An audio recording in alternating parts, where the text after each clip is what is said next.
I was again shown that health reform is one branch of the great work, which is to fit a people for the coming of the Lord. Yes. Aba, matindi itong to fit the people for the coming of the Lord. It is as closely connected with the third angel message as hand is with the body. The law of the Ten Commandments has been lightly regarded by man, but the Lord would not come to punish the transgressors of the law without first sending them the message of warning. Ito yung last message of warning. Na kaya ang sa amin sa page 33 ng Counsels on Diet, napakaganda na mapaalalahanan tayo. Alam mo, Dok, habang hinahanap mo dyan yung page no, sa atin po mga manonood, kasi yung warning na to, yung babala na to sa atin po mga manonood, this is actually the love of God para po sa atin kasi He doesn't want us to be left alone. Yeah. Gusto niya na magkaroon tayo ng more chances, kumbaga parang sa isang prize, more chances of winning, pero kailan po kaya natin marirealize na kailangan na po natin or huli na yun na yung last chance po natin?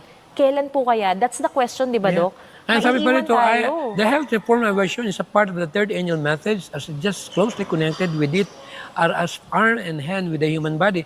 I saw we as a people must make an advanced move in this great work. Ministers and people must act in concert. God's people are not prepared for the loud cry of the third angel. They have a work to do for themselves, which they should leave for God to do for them. Ibig sabihin, pinapatama sa atin ng mga nagbabasa nito na ang bayan ng Diyos tayo yun, eh, hindi pa raw tayo ready sa loud cry. Paano raw tayo malilady sa loud cry? Paniliwanag dito, preparation for the refreshing, kasama ang health sa preparation. Yes. Kaya yung physical aspect, mental and spiritual aspect sa 1 Thessalonians 5:23 ay talagang ihahanda natin ng katawan na walang tinatawag na kapintasan, banal, malusog sa harapan ng Panginoon Amen. na binanggit sa Romans 12:1. Kaya yung sa 3 John, pinaliwanag doon yung I wish above all things that thou mayest prosper and be in health, even as thy soul prospereth. Kaya sa 3 selected messages, 292, ipinaliwanag doon na ang mga aabutan ng Panginoon na buhay, walang sakit.